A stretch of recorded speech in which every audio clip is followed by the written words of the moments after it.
अस्सलाम वालेकुम। Transfer of heat chapter number 9 का जो टॉपिक आज हम डिस्कस करने जा रहे हैं वो है ग्रीन हाउस इफेक्ट। तो इससे पहले हमने रेडिएशन और एमिशन और अब्जॉर्प्शन के बारे में वीडियोस की हुई हैं, तो मैं डिस्क्रिप्शन में उन वीडियोस का लिंक दूंगा, तो आप उन वीडियोस को लाजमी देखिएगा और वो आपके लिए काफ़ी ज़्यादा हेल्पफुल रहेंगी ग्रीन हाउस इफेक्ट को समझने में। अब जो रेडिएशन हमने पढ़ा था टॉपिक, तो उसमें बताया था कि mode of transfer of heat in the form of wave जो होता है from hot place to cold place, इसको बोला था कि रेडिएशन होता है। अब उन रेडिएशंस का इस्तेमाल जो है वो कैसे होता है उनके बारे में आज हम डिटेल में डिस्कस करेंगे। तो इसके लिए ही हम टॉपिक पढ़ने जा रहे हैं ग्रीन हाउस इफेक्ट। तो ग्रीन हाउस इफेक्ट जो है इसको डिस्कस करने से पहले मैं आपको बताना चाहूंगा कि ग्रीन हाउस बेसिकली होता क्या है। तो ग्रीन हाउस क्या है? A greenhouse is a heat trap. It is made up of glass or transparent polythene sheets that allow only radiation of short wavelength to pass through them. Radiation of long wavelength cannot enter or escape from it. यानी एक green house जो होता है उसके अंदर जिन wave की wavelength shorter होती है वो उसमें से पास आउट हो सकते हैं और जिनकी वेवलेंथ लॉन्गर होती है वो उसमें से पास आउट नहीं हो सकती। अब देखें, सूरज जो है इसकी जो रोशनी हम तक पहुंच रही है तो ये लॉन्गर वेवलेंथ की भी होती है वेव्स में और शॉर्टर वेवलेंथ की वेव भी होती हैं। यानी इस तरह से ये शॉर्टर वेवलेंथ है और ये है लॉन्ग वेवलेंथ। इनकी वेवलेंथ क्या है? लार्जर है। ये देखिएगा आप, वेवलेंथ लार्ज वेवलेंथ है और इसकी वेवलेंथ क्या है? शॉर्ट है। तो शॉर्ट वेवलेंथ जो होती है इनको हम बोलते हैं कि अल्ट्रावायलेट रेज हैं। ये अल्ट्रावायलेट होती हैं और इसी तरह से ये इंफ्रारेड होती हैं। ये इंफ्रारेड यानी ये वेव्स हैं, ये यूवी वेव्स हैं और ये इंफ्रारेड वेव्स होती हैं। अब इंफ्रारेड वेव्स जो होती हैं इनकी वेवलेंथ लार्जर होती है, जबकि यूवी या अल्ट्रावायलेट रेज जो होती हैं इनकी वेवलेंथ क्या होती है? शॉर्टर होती है। अब जो ग्रीन हाउस होता है तो ये जिन वेव की वेवलेंथ शॉर्टर होगी यानी जिनकी वेवलेंथ कम होगी, यूवी वाली वेव जो होती हैं, ये पॉलीथीन की शीट है या ग्लास लगा हुआ है, तो वो इन वेव्स को अलाउ करेगा, वो इन वेव्स को गुजरने देगा। लेकिन जिनकी वेवलेंथ लार्जर होगी, लॉन्ग वेवलेंथ वाली वेव जो होगी, उनको ये गुजरने नहीं देता। ये होता है ग्रीन हाउस। अब इसका काम क्या है, इसके यूजेस क्या है? Green house are usually use for plants growth. Green house जो होते हैं ये आमतौर पर पौधों की ग्रोथ वगैरह जो है उसके लिए इनका इस्तेमाल किया जाता है। आपने अक्सर सुना होगा कि बेमौसम सब्जियां या फ्रूट आपको मार्केट में अवेल होते हैं, तो वो कहाँ पे बनाया जाता है उनको, यानी कहाँ पे उनको रखा जाता है? तो वो ग्रीन हाउस ही है जहां पे उनको हम देर तक रख सकते हैं और उनकी क्या वहां पे होती है? ग्रोथ होती रहती है। और इस तरह से हम बेमौसम फ्रूट या बेमौसम सब्जियां जो होती हैं यानी उनका हम इस्तेमाल जो है वो कर सकते हैं। तो ये सब किसका कमाल है? ये ग्रीन हाउस का ही कमाल है। तो अब इसका बढ़ते हैं phenomena of maintenance of temperature in green house. Green house में टेम्परेचर को मेंटेन कैसे किया जाता है? अब देखिएगा जरा, यहाँ पे ये हमने एक ग्रीन हाउस बनाया हुआ है, इसके अंदर पौधे लगाए हुए हैं। तो सूरज की रोशनी क्या होगी? सूरज की रोशनी जब आएगी तो सूरज की रोशनी डिफरेंट वेव जो होती हैं इसके अंदर होती हैं, यानी कि जिनकी वेवलेंथ, कई वेव जो है उनकी वेवलेंथ शॉर्ट होती है और कई ऐसी वेव जिनकी वेवलेंथ क्या होती है? लॉन्गर होती है। जैसे मैंने पहले बताया कि लॉन्ग वेवलेंथ वाली वेव जो होती है उनको इंफ्रारेड का नाम देते हैं और शॉर्ट वेवलेंथ वाली वेव्स को हम यूवी या अल्ट्रावायलेट रेज का नाम देते हैं। अब सूरज से जब रोशनी आएगी तो क्या होगा? अब इसके जो वेव्स होंगी इसके अंदर, तो जिनकी वेवलेंथ लार्जर होगी ये उनको गुजरने नहीं देगी। लेकिन कौन सा? ये जो ग्रीन हाउस है जो कि पॉलीथीन की शीट या ग्लास पे कंसिस्ट करता है। आपने अक्सर देखा होगा कि अगर गाड़ी के अंदर, आप कार के अंदर बैठे हुए हैं और उसके जो ग्लास, उसके यानी कि शीशे जो होते हैं वो आपने बंद किए हो, क्लोज हो चारों ओर से, तो थोड़े टाइम के बाद हबस का एहसास होता है, इवन दो के उसका एयर कंडीशनर ना चल रहा हो, तो हबस हो जाती है। अब हबस जो होती है तो बेसिकली वो किस वजह से है कि जब सूरज की रोशनी उसके शीशों के ऊपर पड़ती है तो या ग्लास के ऊपर पड़ती है तो वो क्या होता है, वो हीट अप होता है, जिस वजह से अंदर हीट जमा होती रहती है और बहुत ज़्यादा जो है हबस हो जाती है, टेम्परेचर बहुत ज़्यादा अंदर बढ़ जाता है। तो इसी तरह से ग्रीन हाउस के अंदर होता है, ये ग्लास या पॉलीथीन की शीट पे कंसिस्ट करता है। तो जब यहां से रोशनी आती है यानी वेव्स आती हैं तो जिन वेव की वेवलेंथ लार्जर होती है ये उनको अपने अंदर से गुजरने नहीं देगा, और जिनकी वेवलेंथ जिन वेव्स की वेवलेंथ शॉर्टर होगी तो उनको आसानी के साथ ये अपने अंदर क्या करेगा, पास होने देगा। तो इस तरह से जब पास होके वो रोशनी जो है वो इन पौधों के ऊपर पड़ती है तो पौधे क्या करते हैं, पौधे ग्रो करते हैं। अब देखें ये वो वेव जिनकी वेवलेंथ शॉर्टर है तो वो इसके अंदर से पास हो रही हैं, लेकिन जिनकी वेवलेंथ लार्ज होती है तो उनको ये गुजरने नहीं दे रही पॉलीथीन की शीट या ग्लास जो लगा हुआ है। अब जब शॉर्ट वेवलेंथ वाली वेव जिनको हम यूवी वेव का नाम देते हैं और लॉन्ग वेवलेंथ जिनको हम इंफ्रारेड का नाम देते हैं, तो इनको जब शॉर्ट वेवलेंथ की वेव्स इसके अंदर आती हैं, ग्रीन हाउस के अंदर इंटर हो जाती हैं, तो पौधे क्या करते हैं, प्लांट्स क्या करते हैं, ग्रो करते हैं।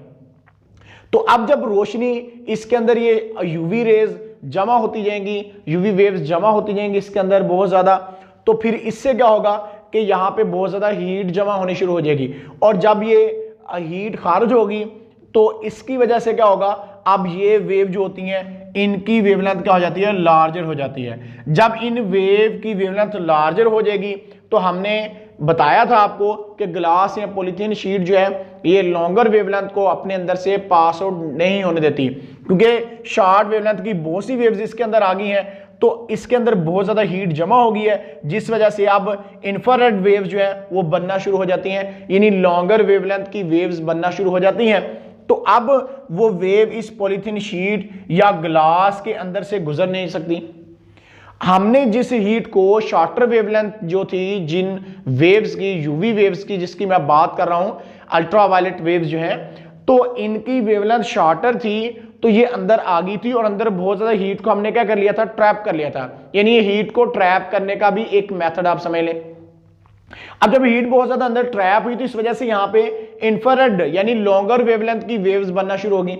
जब ये ज्यादा लॉन्गर वेवलेंथ थी, इनकी वेवलेंथ ज्यादा थी, तो पॉलीथीन या ग्लास ने क्या करना है, इनको अपने अंदर गुजरने नहीं देना, जिस वजह से क्या होगा, ये सारी की सारी हीट इस ग्रीन हाउस के अंदर रहेगी और जिससे अंदर का ग्रीन हाउस का टेम्परेचर क्या रहता है, मेंटेन रहता है। और इस तरह से जो प्लांट्स होते हैं वो ग्रो करते हैं, सब्जियां हैं या फ्रूट जो हमने रखे हुए अंदर, तो वो एक उनको जितना टेम्परेचर चाहिए होता है वो उतना मिलता रहता है। यानी ये हमारे पास ग्रीन हाउस जो होते हैं ये प्लांट्स को ग्रो करवाने के लिए या सब्जियां या फ्रूट वगैरह को बेहतर माहौल फराहम करने के लिए ग्रीन हाउस जो है ये बहुत जरूरी है। अब बात करते हैं कि ग्रीन हाउस इफेक्ट क्या होता है।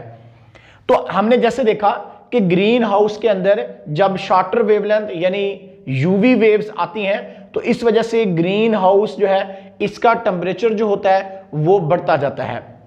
तो अब ग्रीन हाउस इफेक्ट को, it is rising of temperature because of trapping of heat energy by green house gases such as CO2 EDC in atmosphere. अंदर CO2 या मथेन भी आप कह सकते हो, तो यानी CO2 के अलावा गैसेस की बात कर रहा हूं। तो इससे क्या हो रहा है, कहते हैं ग्रीन हाउस इफेक्ट एक ऐसा प्रोसेस है जिसमें क्या होता है कि temperature because of trapping of heat energy को ट्रैप करने के बाद ग्रीन हाउस गैसेस जो होती हैं वो इस इफेक्ट को बना रही हैं। यानी it is rising of temperature because of trapping of heat energy by green house gases such as CO2 EDC in atmosphere. अब mechanism of green house effect क्या है, यानी ग्रीन हाउस इफेक्ट का मैकेनिज्म क्या है। अब एटमॉस्फेयर के अंदर जो है वो कौन कौन सी चीजें जो है, कार्बन जो है डाइऑक्साइड है और उसके बाद कार्बन डाइऑक्साइड के अलावा वाटर वेपर्स भी मौजूद हैं। और कार्बन डाइऑक्साइड और वाटर वेपर जो होते हैं वो इसी तरह से काम करते हैं जैसे ग्रीन हाउस काम करते हैं। आप सन रेज को अगर देखें तो सन रेज जो होती हैं वो थर्मल रेडिएशन जो होती है उसमें infrared as well as light और उसके साथ साथ एंड यूवी यानी अल्ट्रावायलेट रेज वेव्स जो है ऑफ शॉर्टर वेवलेंथ जो है वो उस पर कंसिस्ट करती है। यानी सूरज की रोशनी में इंफ्रारेड वेव्स और उसके साथ साथ लाइट और जो है यूवी यानी अल्ट्रावायलेट रेज पे कंसिस्ट होती है सूरज की रोशनी। अब जब हम इसको बना के आपको दिखाते हैं, देखिएगा कि ये हमारे पास है जी सूरज है और ये अर्थ है और इसके इर्द गिर्द ये एक यानी कि खलासा जो है वो बना हुआ है। अब यहां पे क्या होगा कि जो कार्बन डाइऑक्साइड है या वाटर वेपर है, तो ये क्या करते हैं, कार्बन डाइऑक्साइड मैं लिख देता हूं यहां पे,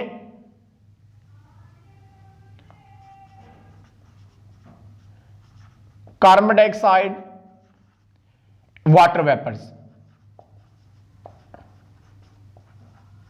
अब कार्बन डाइऑक्साइड और वाटर वेपर्स क्या करते हैं, ये भी इसी तरह से काम करते हैं कि जैसे ग्रीन हाउस काम करता है। यहां पे ग्लास और पॉलीथीन शीट जो काम करती है कि लॉन्गर वेवलेंथ को अपने अंदर से नहीं गुजरने देती और शॉर्टर वेवलेंथ को अपने अंदर गुजरने देती हैं। इसी तरह से कार्बन डाइऑक्साइड भी क्या करेगी, ये भी जो वेव जिनकी वेवलेंथ लार्जर होगी ये उसको अपने अंदर से गुजरने नहीं देगी, और जिन वेव की वेवलेंथ शॉर्टर होगी उनको क्या करने देगी, ये गुजरने देगी। यानी लॉन्गर वेवलेंथ को ये अपने अंदर से गुजरने नहीं देगी, लेकिन शॉर्टर वेवलेंथ को अपने अंदर से क्या करने देगी, गुजरने देगी। इस तरह से वाटर वेपर भी यही काम करते हैं कि ये भी ग्लास या पॉलीथीन की शीट की तरह ही काम करते हैं कि जिन वेव की वेवलेंथ लार्ज होती है, लॉन्गर वेवलेंथ होती है, उनको ये अपने अंदर से गुजरने नहीं देता, लेकिन जिन वेव की वेवलेंथ शॉर्ट होती है उनको अपने अंदर से पास आउट होने देगा। अब जिस वजह से कार्बन डाइऑक्साइड और वाटर वेपर क्या करेंगे, ये भी हीट ट्रैपिंग के तौर पर इस्तेमाल होंगे, ये भी हीट को ट्रैप करेंगे और जिससे जमीन का टेम्परेचर क्या रहेगा, जमीन का टेम्परेचर जो है वो मेंटेन रहता है। तो यानी जो काम यहां पे ग्लास या पॉलीथीन की शीट का काम करती थी ग्रीन हाउस के अंदर, वही यहां पे एटमॉस्फेयर के अंदर जो है कार्बन डाइऑक्साइड और वाटर वेपर जो है वो काम करते हैं। अब यहां पे देखिएगा जरा ग्रीन हाउस इफेक्ट में कि solar energy from sun pass through atmosphere में से पास आउट होती है और some energy reflected back to the space हो जाती है और कुछ एनर्जी जो है वो इधर आ जाएगी। इसी तरह से earth surface is heated by the sun and radiate heat back toward space, green house gases in the atmosphere trap some heat. अब क्या होगा कि जब सूर्य की रोशनी जमीन तक पहुंचती है तो उसके बाद क्या हो रहा है कि green house gases in the atmosphere trap some heat, green house gases जो एटमॉस्फेयर के अंदर है वो उस हीट को ट्रैप कर लेती हैं, जिससे अर्थ का टेम्परेचर क्या रहता है, मेंटेन रहता है। अब बात करते हैं जी कि ग्लोबल वार्मिंग क्या चीज है। Average rise in temperature of earth by trapping more heat due to green house effect is called global warming. अब ग्लोबल वार्मिंग जो है वो एक ऐसा प्रोसेस है जिसमें आप कह लें कि दिन ब दिन क्या हो रहा है, दिन ब दिन टेम्परेचर जो होता है अर्थ का वो बढ़ता जा रहा है। अब जमीन का टेम्परेचर जो है वो किस वजह से बढ़ रहा है इसका भी मैं आपको बताता हूं, लेकिन सबसे पहले हम ग्लोबल वार्मिंग की डेफिनेशन को फिर से देखते हैं। Average rise in temperature of अर्थ, यानी जमीन का जो एवरेज टेम्परेचर है वो दिन ब दिन क्या हो रहा है, बढ़ता जा रहा है। अब जमीन का एवरेज टेम्परेचर बढ़ने की वजह से क्या हो रहा है, due to green house effect की वजह से बढ़ रहा है, तो इसको सारे को बोलते हैं हम कलेक्टिवली कि ये होता है ग्लोबल वार्मिंग। यानी ग्लोबल वार्मिंग क्या है कि जमीन का, अर्थ का एवरेज टेम्परेचर जो है ग्रीन हाउस इफेक्ट की वजह से बढ़ना, ये कहलाता है ग्लोबल वार्मिंग।